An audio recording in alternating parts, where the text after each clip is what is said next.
欢迎收看《寰宇全世界》，带您走进全世界。全球各地的观众朋友，大家好，大家平安，我是何荣。两岸大事国际焦点深度剖析，打开视野。透过 YouTube 收看朋友，请帮我们按赞、订阅、加分享，动动手开启小铃铛。也欢迎您告诉我们在哪个城市打卡收看。当然，欢迎大家多多的留言，表达您的观点与看法。好，来欢迎今天3位来宾。首先是前立委林玉芳委员，大家好。另外，清华大学 EMBA 讲座骆秉宽老师，何荣好，各位观众大家好。还有美国共和党前亚太区主席方恩格 Ross 好，大家好。好，今天首先带着观众朋友跟3位老师，我们先来看的是这个议题啊。美国总统川普在11月7号表示，因为南非现在正在发生人权侵害，而南非的白人农民正在被杀害和屠杀中，他们的土地和农场被非法没收，所以川普宣布，包括他本人在内，美国政府官员这次都不会出席即将在南非登场举行的 G20 峰会。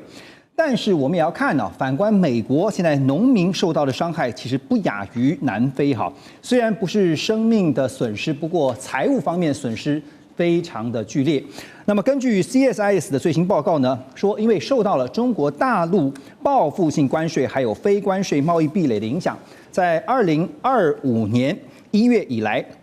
美国对中国大陆的农产品出口额减少了超过68亿美元，降幅高达73%。那其中呢，大豆出口损失占了57亿美元。另外呢，美国对中国的牛肉出口量也下降了90%以上。那么中国方面呢，还把杏仁进口的关税上调到45%，重创了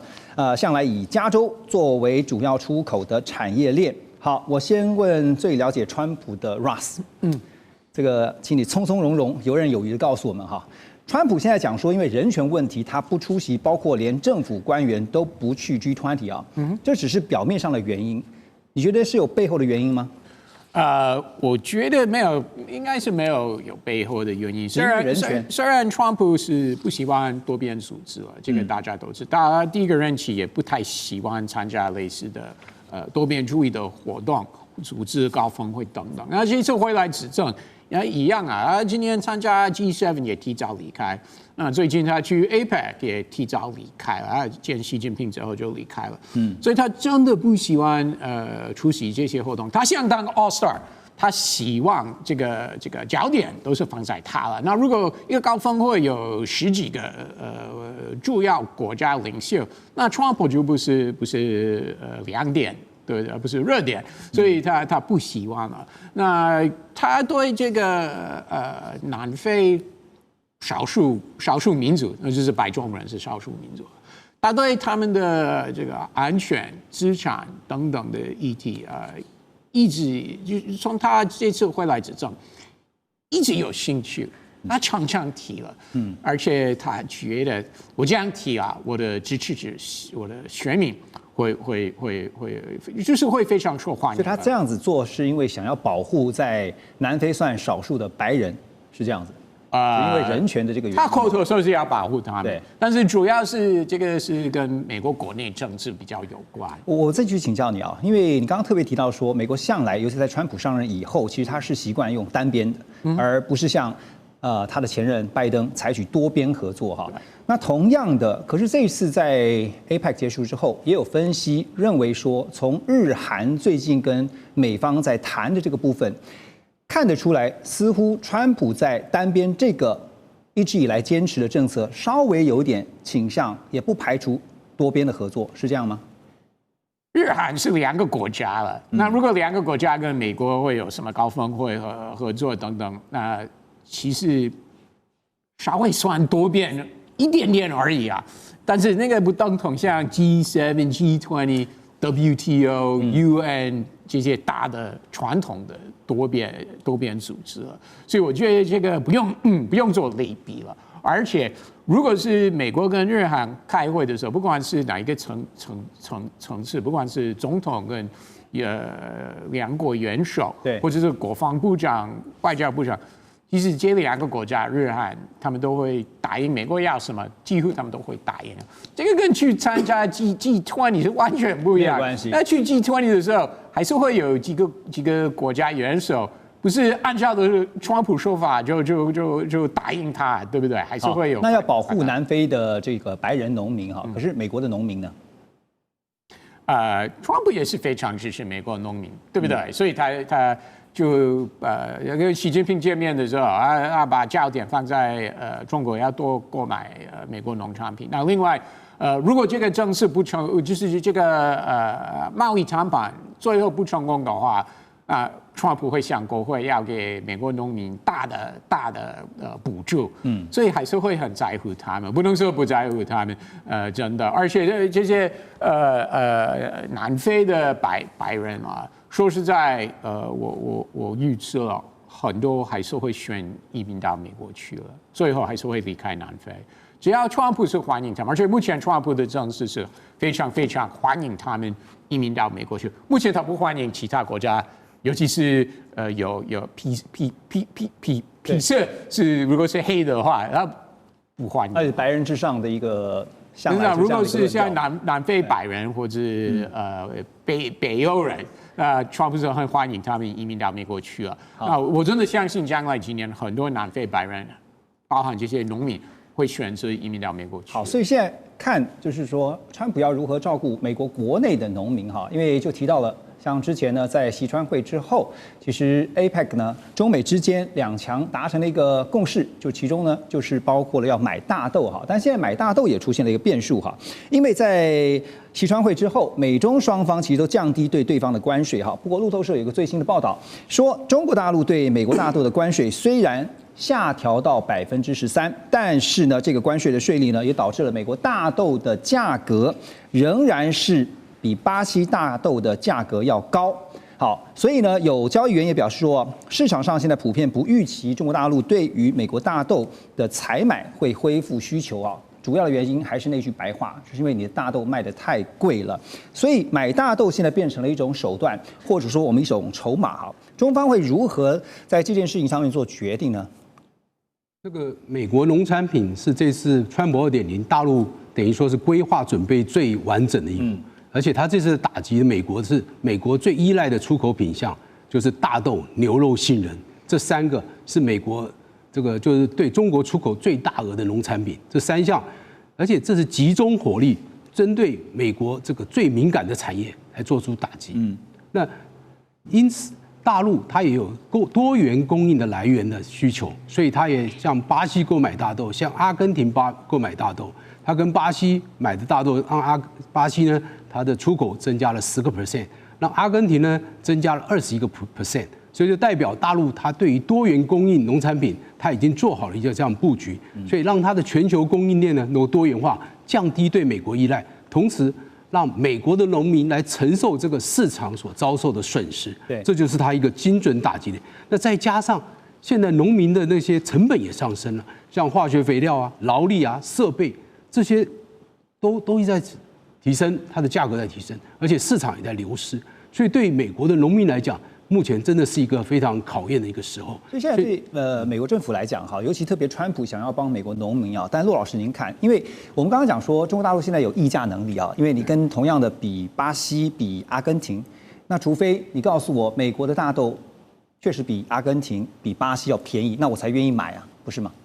对，所以美国在这方面可能要寻求也是一样多元出口，你不能只出口给中国。虽然中国是目前全世界最大的大豆的买家，但是你还是要跟印度啊、东南亚或中东市场来寻求一个出口你大豆的一个市场的一个需求嘛。那当然，另外一方面，这次川普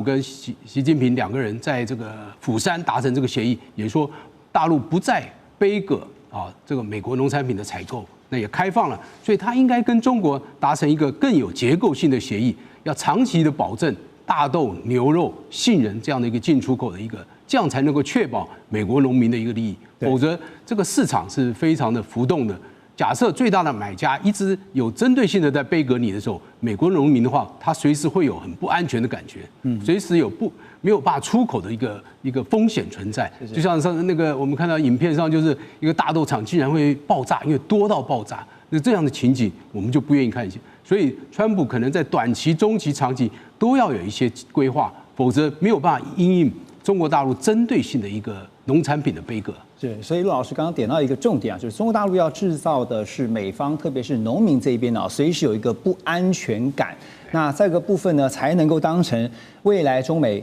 这个整个竞争架构不变的情况之下呢，中方握在手中一个非常有力的筹码哈。当然，除了美国的农业受到惨重打击之外，现在呢，接下来我们要来看的就是呢，川普有可能会酿成美国国内自己的粮食危机。怎么说？川普为了大砍被称为奥巴马健保的这个平价医疗法案呢，跟民主党在参议院上演了僵持的戏码。这几天大家都看到了，也造成了美国政府现在停摆已经超过了38天，原先的记录啊保持在35天，这个记录被打破了。而川普呢，还拿4200万依靠食物券生活的人民，这4200万都是美国的公民哈，拿这些美国人民当成筹码，也说呢，美国营养补助援助计划的福利只有在激进左派民主党人开放政府的时候才会发放。罗德岛地方法院在11月6号先裁定了，说川普政府呢必须要立即释出预算，补足全额发放所需要的资金。而隔天呢，农业部也向各州发出了备忘录，只是要全额发放11月份的食物补助。可同一时间呢，看到川普政府立刻向联邦上诉法院提出了紧急申请，希望能够把这个法院的命令给挡下来。好，川普怎么这么的坚持哈？就是他的斗志旺盛啊，就是不让民主党要得逞。为什么不坚持啊？如果我是他的顾问的话，我也会跟他说，总统先生，你目前要坚持了。为什么呢？我们离其中选举还有1年时间。但是现在当下受害的是4200万的美国民众，不是吗？第一，他要看他共和党明年的这个其中选举的选情。那说实在，大部分的众议院选区不是摇摆区了，只有几个选区会算是摇摆区了，所以有固定200多个选区，一定不管怎么样会投给共和党的众议员候选人，所以他真的是不用那么担心选举。所以其中选举因为还没到的关系，不需要这么急切的。还有另外要看。按照过去就是政府关门的事件有发生过，就最近10年都有发生很多次了。说实在，每次民主党会让步，不是共和党也没有让步，共和党也有让步，不管是哪一个总统，小布希或川普 EDLA 总统也有让步，对，但是民主党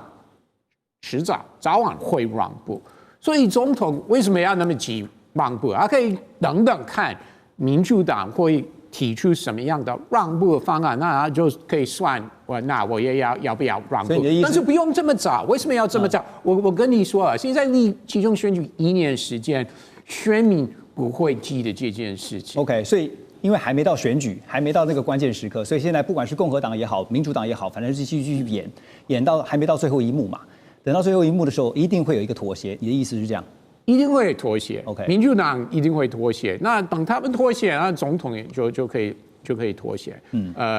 那另外他也要让他的支持者认为他不会踏够，因为最近很多人批评他说他会踏够，变成他的代名词。另外有强硬的政策，不管是外交政策、内政政策，但是他最后会妥协。所以因为最近有这种批评，他这次尤其是在民主党面前，他千万不会让民主党认为他们有拿到一个好大的胜利。对，所以从政治的算法来分析啊，一定要先等民主党来妥协，他才会妥协。OK， 所以Ross 刚刚讲了一个大白话，委员他点到了，因为选举还没接近啊，所以呢4200万这些就算在饥饿的话，关我什么事情啊？美国民主制度到底出现了什么样的大问题呢？从这一件事情上面来看，我觉得第一个是政党对立实在是有够严重。在美国历史上，政党之间的斗争并不是没有，甚至每天都在进行。那像这次这样斗争到政府停摆38天，而且我相信这个还会持续下去，没有那么快解决，搞不好50天甚至60天，搞不好都有可能。那这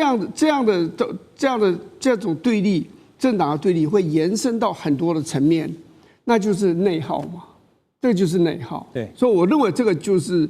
这个美国社会的一个很大的问题。第二个，当然，其实某种程度来讲，川普上来以后，美国族群对立的现象是变严重的。他所谓的要让美国再次伟大，那里面其实所隐含是让美国的白人再一次伟大。那支持川普的人，其实就是中低收入的白人，所以他是他们的代言人。这种族群问题当然有。刚刚讲到南非的问题，川普讲说美国这个南非的白人这个被杀，他还用了 genocide， 就是这个好像种族灭绝、种族屠杀。没有这回事啦。南非的治安是非常差，我有好几个朋友都在南非做生意，南非的生意是非常差的，他们出去进出都要带持枪的武装保镖的啦，所以没有特别针对这个南非的白人来进行屠杀，没有这一回事啦。这个美国自己都这个很多的这个作家都出来讲这样的话嘛。可是你看，川普特别讲说。美国的白人，美国这一阵子是反对移民的哦，可是针对南非的白人，他说你们可以用难民的身份移民来美国来定居啊，提出申请就对呀，所以这有白人的问题。你看这次的纽约市长的选举里面，你去想想看看，白人有很多是支持现在当选的，这位市长是，可是更多的是很多的黑人。少数族群的主裔，当然包括很多犹太人，是支持当选的这位的这位市长的，所以有足球你过来一个其实很严重的一个问题是通膨啦。你知道，川普有一个非常强烈支持他的，叫做 Marjorie Greene， 她是乔治亚州选出来一位女性的众议员，她是这个美国所谓的 MEGA 的强力的支持的川普的最挺川普的。那样的一个人，挺到出汁的这样的一个人，可是你看这次最近他就对川普有很多的批评，那他这次就出来讲话，就大概昨天嘛接受访问他就出来讲了，他说他用一个叫 affordability， 这个字是什么？就是说你有没有，你可不可以负担得起？能不能 afford？ 你可以买的，你可以 afford 嘛，对不对？所以这个问题就是说，为什么会这个？会出现这个问题呢？他先讲，他说我是去买东西的，我是到市场譬如说杂货店之类的去买东西的人，有没有通货膨胀，东西有没有变贵，我是知道的。民众最有感，对，没错。所以这一次为什么美国不仅在这个共和党在纽约输了，纽约市的市长选举输了，维吉尼亚州州长输了，对，还有这个 New Jersey 这个纽泽西的州长也输了。很重要一个字就是。人家的通货膨胀造成很多人生活的困难。对，所以这次其实在这个选举结果之后，其实当然有一些分析认为说，这会不会对共和党来讲是一个警讯？但我们要更担心，或者说更 foresee 预测到的一个是美国内部会不会因为这些我们刚刚所讨论到、所分析到的这些问题，引发更多的社会问题。现在就看什么时候是沸点，还有什么会成为引爆的 trigger。马上回来。好，回到环宇全世界，我们持续来关心现在陷入焦灼状态的俄乌战争。目前最新的态势是，乌克兰死守了1年3个月的红军城这个据点呢，在我们的节目当中也讨论过非常多次。而现在呢，这几天传出说要陷落了吗？怎么说？因为根据《纽约时报》最新报道，乌克兰总统泽连斯基表示，现在大约有200名的俄军，他们透过渗透的方式渗入了红军城的市区，也使得乌俄两军在红军城爆发激烈的巷战。但根据基辅独立报报道说，进到红军城这个渗透的俄军不止200人这其实已经超过了乌军有8倍之多。红军城的防御现在变得岌岌可危，而乌克兰第25空降旅也表示，虽然乌军的防御每天可以打死大概50到100名左右的俄军，现在他们算了一下，乌军对俄军的伤亡比是呈现1:10，说乌军有优势也就是说呢，1名阵亡的乌军能够换10名阵亡的俄军。但是俄军现在三面包围了红军城，而且利用各种弹药来打击这个补给路线。乌军的士兵也得冒着炮火还有无人机步行10多英里啊，才能够到达城内的阵地。所以现在说，俄军是以超过乌军8倍的军力，而且再加上有渗透进去的俄军的军人。好，但是乌军现在的防御呢，他们不断对外界讲说，我一个乌克兰士兵可以换10个俄罗斯的士兵。好，但是乌军跟俄军现在都在抢的这个红军城，到底能够守，或者是会失掉，它的关键在哪里？委员，您觉得？去年8月哦，俄军就开始打红军城，然后普丁前阵子啊，就大概是上个礼拜特别讲说，哎，记者们你们要去看，红军城已经被我们打下来了，对，你们要不然记者们可以去看看，其实还没有打下来，可是只是时间的问题了。大家都在做宣传。对，战争哦，有时候就是很简单的一个算术的问题。你看，刚刚讲这个人员的问题，乌军的防御大概有1比10的这样的一个优势，可是俄国有去年的这个数字有1亿4000多万人，你现在这个乌克兰只有3700多万人，这个兵源就差了很多。第二个讲土地面积，所以这是算术问题。俄国有1710万平方公里。你乌克兰只有60万平方公里，何况你还有1/4，60万里面你还要把1/4要拿出来，因为已经被俄军给占领了。是，所以你去看两边，就假设两边的火力一样旺盛的话，你俄军每一个平方公里可以承受的炮弹的那个压力的程度，远低于乌克兰嘛，因为乌克兰小嘛。对。第三个问题就是工业化的问题，俄国的工业化的程度其实是比乌克兰还强，没有错。在苏联的时代，乌克兰是它的一个国防的重镇。你看很多的这个重要的军事的装备都在乌克兰生产的。可是现在有一个问题在哪里？第一个，乌克兰这个脱离了这个就独立了以后，很长的时间经济很糟糕，所有的工厂都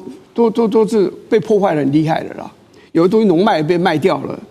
然后这个最重要的是战争。被俄国摧毁了很多国防的重要的一些的建设。对，第4个其实要讲一个问题，就是意志力。你看普丁这种意志力，打仗是真的是意志力很重要。美国打越战，你就要再打1年，他也撑得下去，因为他的总兵力几10万人在那里，怎么打不下去？问题是没有意志力打了嘛？战争总统也没有意志力打，尼克森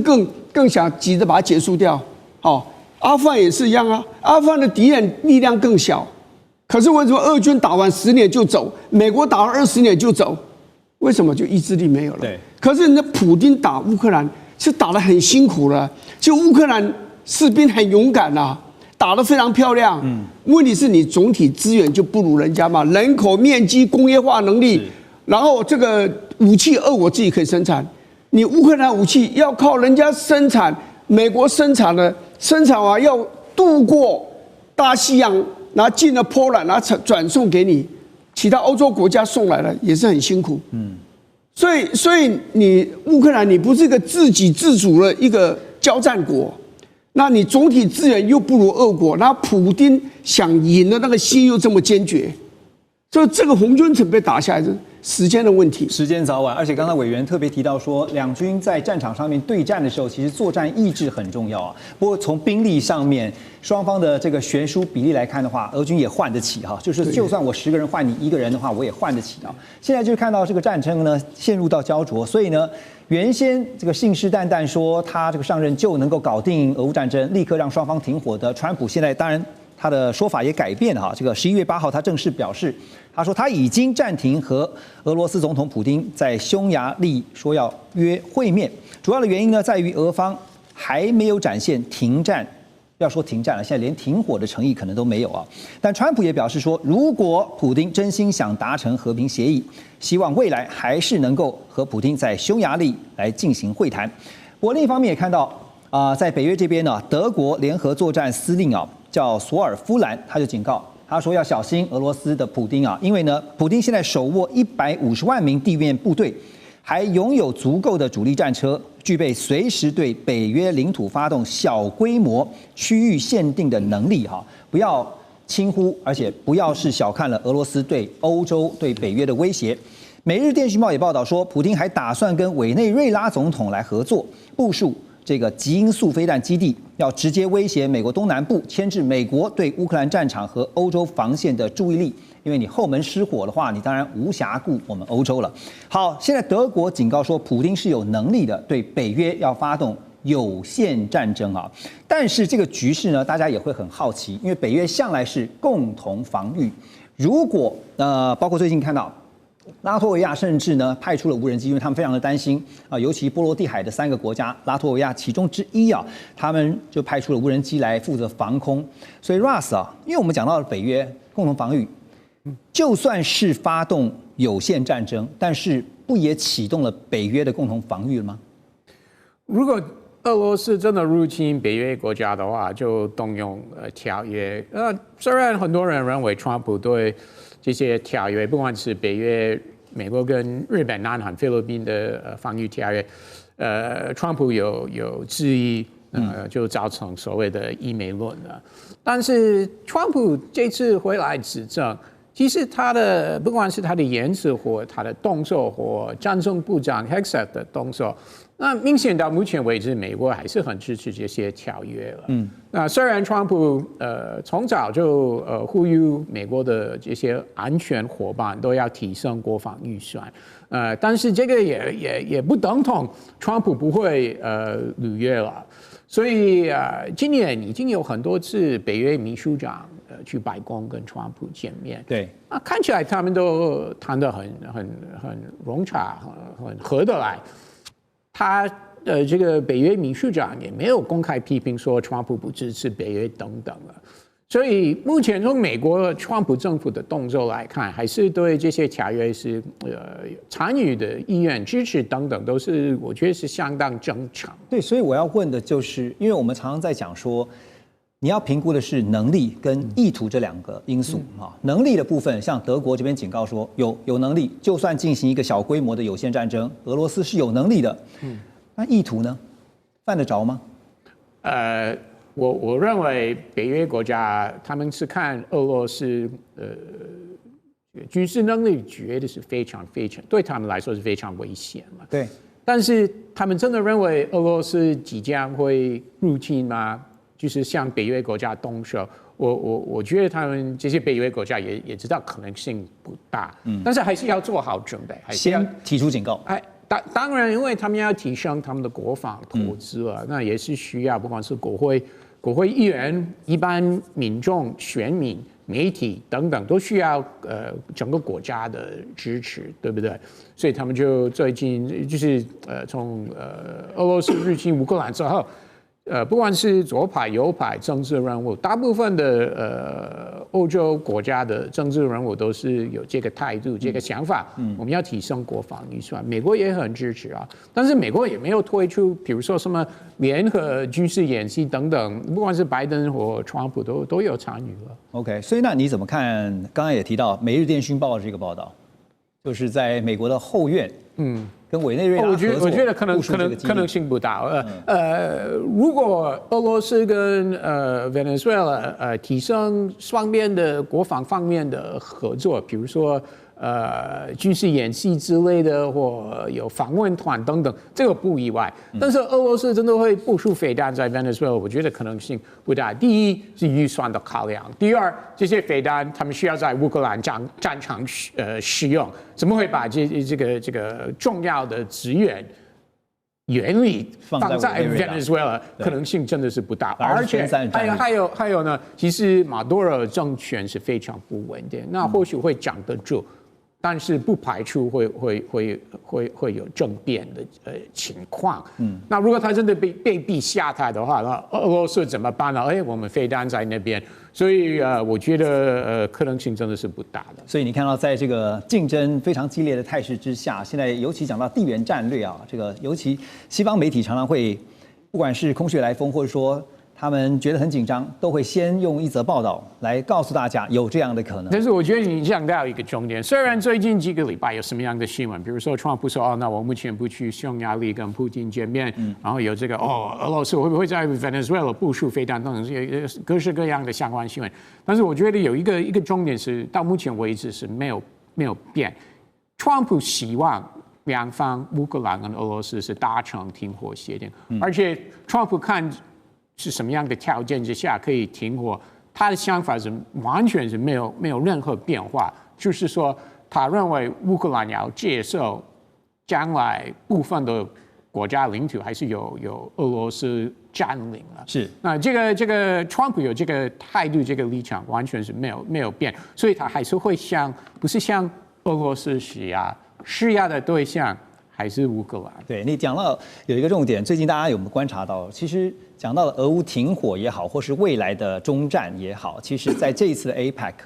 习近平跟川普两人也谈到了俄乌啊。那川普呢，协调了这么多次，你可以发现说，他也可能意识到了美国单靠一己之力是没有办法让俄罗斯停下来，但需不需要中国大陆在旁边来实力一下？中国大陆国家主席习近平啊，在北京最近是会见了俄罗斯的总理啊，叫米舒斯金。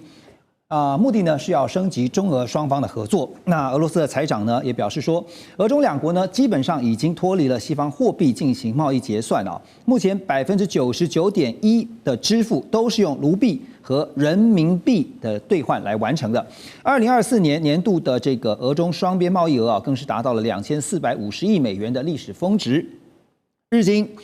中文网呢，在11月7号也报道说，俄罗斯液化天然气呢正在用低于市场2到3成的价格卖出了中国大陆，而这个中国大陆呢，一方面扩大从俄罗斯进口液化天然气，同时呢，对美国能源的进口现在已经降到0了，这代表说99.1%，这比例几乎就是100%了哈。所以陆老师怎么看到卢币跟人民币互相的来进行兑换交易？那代表说这个去美元化，我们之前也提到过的，是不是已经又更向前迈进了一大步？怎么看？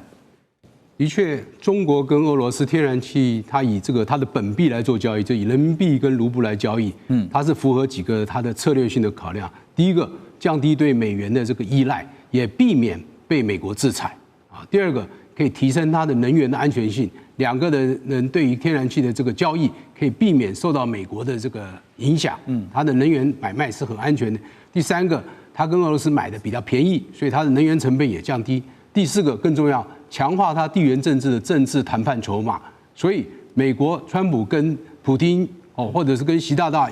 要求说，你是不是俄乌战争你那个使点力，让俄罗斯不要再攻击？那我相信习近平不会答应他这个，因为这是中国希望俄罗斯在俄乌战场牵制美国，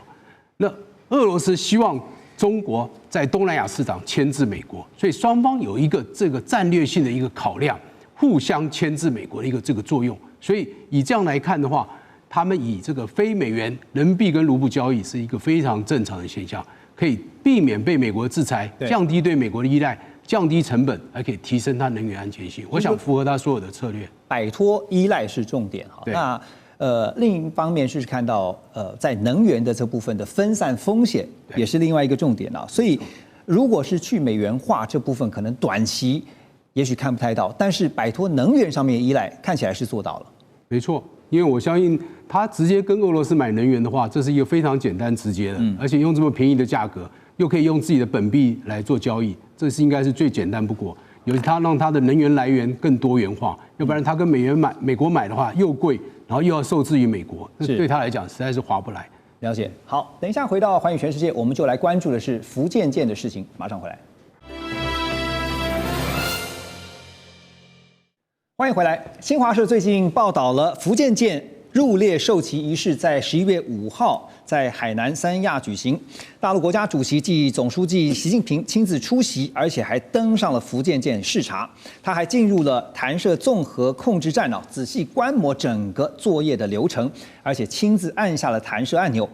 福建舰在编成之后呢，中国大陆的航母正式进入了3航母时代，也就是说呢，可以进行1艘训练、1艘维修、1艘部署的轮替，形成全年常态运作的能力。而未来呢，中方的航母舰队可能会在台湾周边以及南海海域，用不间断的方式展示他们的武力，对台海及南海展开持久性的战略胁迫。好，所以正式的进入了3航母的体制当然对于西太平洋各国，尤其是以美商为首的这个国家呢，带来战略压力不小。那对照美方之前我们曾经讨论过，在美国的印太战略中向来是规划是利用盟国的包括水上、水下还有飞弹网所构筑的这个岛链防线，攻守之间，委员怎么看？这样子，他这个3艘航母这个现在都服役了以后呢，其实压力最大的是离中国大陆最近，而且跟他有旗舰或者是有对立、有冲突的这样的一个现象的国家或者是地区地方，有菲律宾、台湾、日本、南海，我觉得都还好一些那这个是比较近，那越南大概也可以感受得到这样的一个压力那其他的国家大概就是比较有的是一种所谓炮舰外交啦，就是你看有航空母舰跟没有航空母舰就差很多，因为航空母舰出来不是只有1艘母舰，对，它是整个战斗群。先不讲它甲板上的各种的这种战机、舰载机，它还有驱逐舰，还有这个巡防舰水下还有潜舰，所以这是一个很大的兵力的移动。所以呢，即使那些跟中国大陆之间没有冲突的这个现象的国家但是他们都会感受到这种压力。所以所谓的炮舰外交，不是真的去打你，用航空母舰、用炮舰去打你，而是让你感受到我的存在。所以航空母舰是最容易提醒那个其他的国家说，这个航空母舰的拥有者，他就在你的旁边，你的感觉会怎么样？譬如说，他如果到澳洲的外海停在那个地方，澳洲的感受就会变得非常压力很大、强烈这样子所以，当然这个最重要的来讲，追根究底还是跟美国的关系是，虽然它严格讲起来，美国并不是这个区域的国家，我讲的不是在中国大陆周遭的这个国家，它其实真正的它的本土是在1万公里之外的这个美洲，但是这些不管跟台湾，不管跟越南跟菲律宾、佛西海加上越南，尤其跟上日本，如果有所冲突的话，美国是一定会采取行动的。所以最后讲起来，就是你跟美国之间，你造这航空母舰，你的战略的意涵跟美国之间，你会出现什么样的这个战略关系的变化？对，那就讲95、96年飞弹危机的时候，台海有飞弹危机，为什么最后可以平顺的解决？很重要一个原因就是当时的国防部长 Perry 建议说，你派一个航空母舰战斗群到台海来，克林顿决定派2个，所以就在这附近就摆了2个航空母舰战斗群，这个危机就结束了。所以中国大陆受到刺激，从那以后他就加速要造航空母舰，那现在造出来了。所以等于说，下一次如果台海或是南海或是日本这一带如果发生了军事上的对立的现象，尤其是冲突的话，你美国航空母舰来不来？以前如果中国大陆没有航空母舰，尤其没有3艘航空母舰，美国来的意愿可能会比较强，他采取主动打击手段的可能性也会比较强。对，现在人家也有3个航空母舰战斗群的时候，你美国应该还是会来，但是你来的时候，你可能姿态就没有办法过分的强硬，而且可能要来更多。对。而且你的外交可能要跟军事的手段要同时进行，因为你担心这2强之间海上打完就打核战了，所以他们会有所顾忌。所以航母的确是一个非常有利的外交跟军事的一种手段。而且就海军来讲，海上战力等于说是提升了一个量级原先你可能银量级对于这个重量级，但现在呢，我重量级对你的重量级。不过在西太平洋这边呢 ，Russ 怎么看因为结合双方的航母战力，还有在这几年其实有一个分析说，所谓的主场优势中国大陆在西太平洋，在特别靠近，不管是台海也好，往北的东海，甚至往南的南海，其实有它的主场优势啊。在综合现在提到的航母战力，那美国这边进来，两方的比较，你怎么看？目前还有过去从二战之后，西太平洋主要国家还是美国了。那将来几年真的会有变化吗？我觉得，虽然两个国家，中国跟美国会有这个竞赛了，在西太平洋谁的实力比较大，但是不管是日本、南韩、台湾、菲律宾这些国家都支持美国维持它的地位了。那美国也会愿意，虽然很多人认为川普是不愿意啊，但是到目前为止，川普也是非常支持提升国防预算，他也是非常支持美国在造船的能力，投资，还有跟南韩、日本等等国家合作。那这个海军投资啊，造船投资不是为了中东或欧洲那边。我们知道，是为了在美国在西太平洋能有足够的部署了。所以美国跟中国有这个竞赛，美国不会放弃了，这是事实。而且我相信，不管是川普的接班人，美国不会放弃了，美国会继续。那你觉得未来美国在战略的部署上面会增加航母的数量吗？因为现在在西太这边的话，大概就是乔治华盛顿号是常态性的部署。那未来会增加航母的数量来抗衡，就是因为现在3航母的现在就是至少有1艘是常年在戒备的。这个的确有难度。为什么？我常常说美国总统过去不管是小布希、奥巴马、川普、拜登、川普2.0，一直说美国会把这个 focus 焦点会放在亚太地区啊，结果是没有，真的是离不开中东了。连最近几年了，美国不管是拜登或川普认为可以在太平洋增加部署，后来发生以哈冲突，立刻就调航母到地区战争啊，美国还是会把航母调到那边去。但是很明显，美国的长期规划是这个资源要把焦点放在亚太地区。那这个会不会等同美国会增加航母了？这个难了，因为航母的投资是非常庞大的。没错。那所以这个目前是完好，但是至少美国是希望现有的航母多几个是可以长期部署在西太平洋这边。对，就算这个数目没有办法增加，起码可以联合。像最近看到这几年不是也是在谈跟日本方面的合作嘛，以类航母或者轻航母的方式来作为搭配使用哈。那说到这个部分呢，我们讲到航母啊 ，CNN 还特别做了一个分析，他们说呢，虽然福建舰采用的是电磁弹射系统哈，对标的是美军最新的福特号级航母，那让这个战机呢提高远程打击能力，但是 CNN 说呢，舰载机的起降效率这个大陆的航母呢只有尼米兹级航母的60%。另外呢，福建舰呢仍然以传统燃料推进，需要定期的靠港或者是从海上来补给油料。而针对中方海军战力的提升川普先前也宣布嘛，他说要跟韩国来合作，在费城一家造船厂建核潜舰那外界现在也预料，也估计说，韩国生产的第1艘核动力潜舰渴望在2030年代的中后期下水。好，现在 CNN 提出了福建舰的2个短板，那委员怎么看呢？这个有人说是酸葡萄心理啦，但也有人说，他点出了至少中国大陆航母必须加强的部分。我觉得他讲的对我来讲是有说服力的，因为他的意思就是说，美国的潜舰你那个舰载机下降的那个位置，跟你的那个航道的这个主航道的那个中心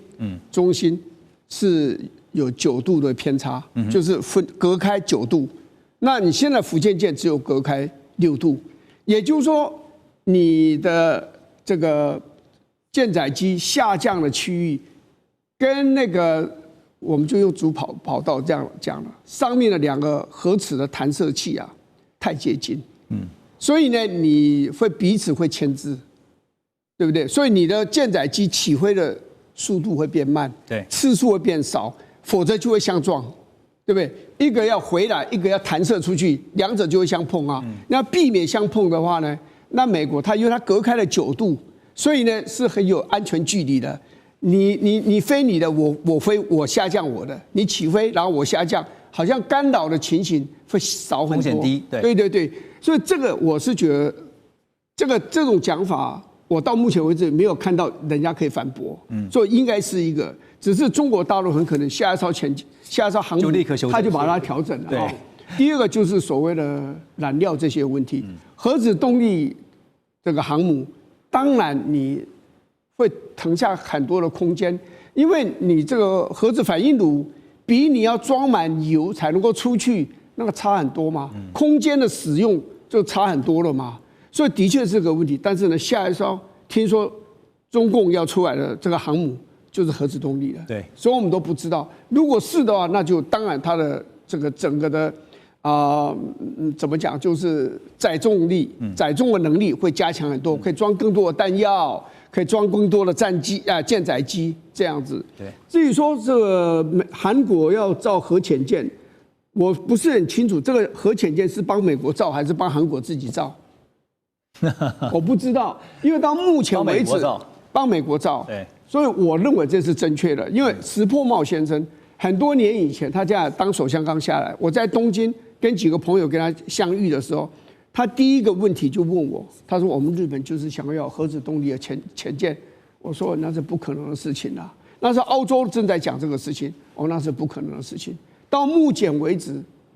我们讲到这个所谓的族群种族的问题，美国是把澳洲当作自己人，你日本就不是自己人嘛？日本应该看起来是没机会的，但对，所以日本我有机会，日本没有机会，韩国也不会有机会。可是有一个问题啊，陆老师，您怎么看哈？就是说，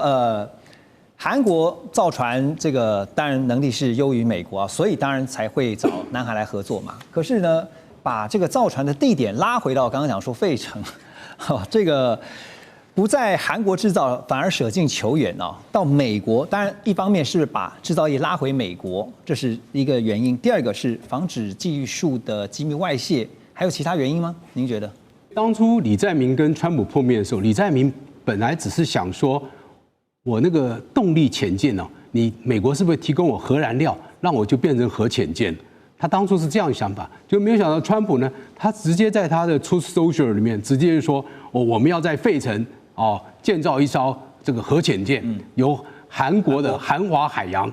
来做一个制造，他就自己突然这样宣布。那李在明他们一听，那更好啊。但是现在就像你讲的，的确，第一，川普当然有他的算盘跟考量。第一，他可以强化美国的造船的能力。第二，这个厂房啊，因为费城啊那里从来没有见过核潜舰。所以韩华海洋呢，必须要打造所有的设施，那这些成本都要由韩华海洋来出，所以他这个算盘打得非常好。第三，让美国的造船工人又有活可以干了，美国造船工人又有事情做了。第四，这韩国呢，美国希望韩国在水下武器方面发挥一大的力量，这是他一个考量。因为过去韩国一直说北韩就快要有了，那我们都还没有。所以美国要协助我们这一块，那美国说好，我来协助你，但是核燃料我不能现在拿给你。美国还不允许南韩有所谓的核子武器，所以他们说，来我们美国费城造。所以当然这个趋势演进下去的话，将来日本早晚也会有，因为韩国有的话，日本没有的话，那日本又会很不开心。当然日本现在也有它的问题，因为日本跟美国在某些军工产业里面有一些竞争关系，所以美国要不要允许它？他们还要多做考量。第二呢，日本他自己是所有目前全世界受到核武器受害的唯一的国家，所以他们对于这样的他心里怎么调试，他怎么能够做出一个核潜舰，这他也是要来克服的，他要说服他的国民。所以我相信，如果韩国将来可以做，那日本未来也早晚也可以做。好，但至少可以看得出来说，在核潜舰的技术上面，目前的顺序排位，南韩是排在日本的前面。马上回来。好，我们继续来看的是美国总统川普呢，在11月6号，他特别在白宫与哈萨克、吉尔吉斯、塔吉克、土库曼还有乌兹别克这5个中亚国家的领袖举行了C5+1的峰会。希望透过各种协议，确保美国在关键矿产的供应链突破中国大陆对稀土的垄断地位啊。但是中亚5国当中呢，除了丰富的稀土资源以外啊，像哈萨克它的铀产量是全球第一，乌兹别克黄金的蕴藏量非常的大，土库曼则有丰富的天然气资源。那吉尔吉斯跟塔吉克呢，也都在开发新的矿藏。好，所以从资源上面来看陆老师先带我们了解刚刚提到的中亚5国，因为川普也不是随便挑的这5国绝对有非常重要的战略资源5国的矿产的蕴藏量大概有多大？是相当大，尤其他们在稀土方面的这个产量，就是它的就是它里面有所含的稀土的量是非常大，就在全世界大概是前10名。那当然，哈萨克斯坦它在铜方面是全世界第5名。那金呢？黄金是塔吉克、哈萨克斯坦都有黄金，还有锌跟铅，还有锰，还有铬。那像土库曼，它还有这个天然气，这个都是非常丰富的矿产的资源。对，所以美国跟他这样的一个合作，是希望我将来在稀土的战争里面、稀土的对抗里面，我至少我的来源方面是有多元的来源，我不要只有不可能再依赖中国，或者只有靠澳洲还是靠英国。土耳其那看来都不希望只依赖一个国家，我希望我的矿产来源是多元的，但是将来未来的技术跟提炼的这个能力，那这可能中亚5国还是没有办法，所以还是要寻求其他解决方面。这只是解决它短期之内它的矿产来源能够不虞于伐，但是它还要投入很多的技术，尤其我们知道稀土的这个开采面临很多的环保问题，还有法规问题，还有技术的提升问题，这些都不是短期之内所能够完成的，所以中亚5国只是在矿产的来源上给他一个支持，给他一个力量，对，应该是只有达到这样的目的了。所以我们刚刚讲说，川普也不是随便选人去开会的就是当然邀请这5国呢，就因为这5国后面有美国需要的国家利益，尤其刚刚提到的是战略相关的关键资源就是稀土但是其实如果了解稀土的朋友也知道，稀土其实有2个非常重要的因素，当然一个就是成本，另外一个就是提炼的技术刚才陆老师有点到，就你如果有这个丰富的矿藏，可是呢，你后续的成本问题怎么解决，提炼问题怎么解决，恐怕你还是得追本溯源的去解决问题。当然，这个除了拉拢中亚5国以外呢，川普最近还投下了一个地缘政治的震撼弹就是接下来我们要讲的他。最近拉拢哈萨克加入中东的亚伯拉罕协议，川普表示呢，他和以色列总理纳坦雅胡还有哈萨克总统托卡耶夫进行了一场重要的通话。他强调呢，这是在世界范围内搭建桥梁的重要一步，而且宣称有越来越多的国家正在排队透过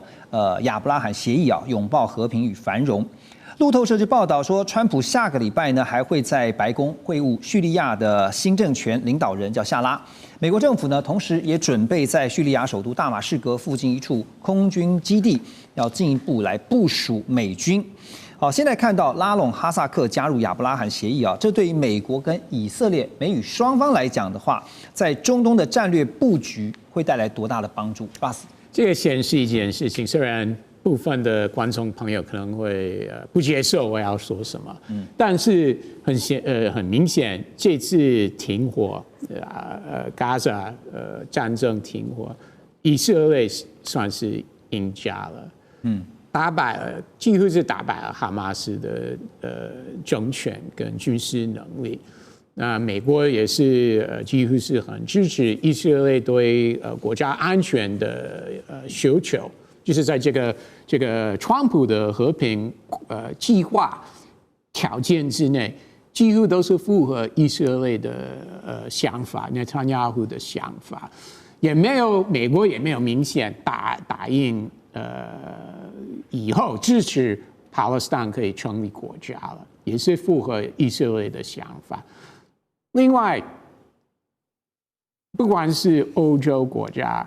或者这个伊斯兰世界国家，比如说卡扎克斯坦，也愿意跟以色列继续交往，甚至建交，对不对？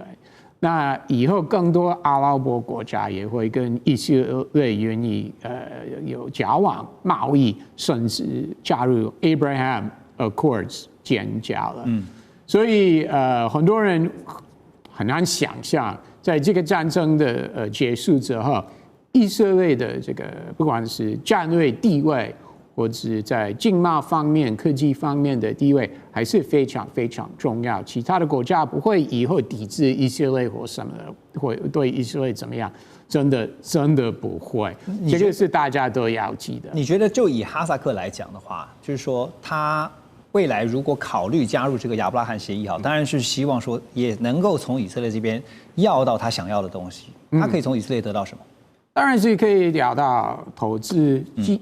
技术、科技等等啊，甚至军事方面也可以，国防方面可以交流。那然后就会得到美国的支持，对不对？那以前。Morocco 加入 Abraham Accord 之后，那美国就答应 Morocco， 你这个叫做这个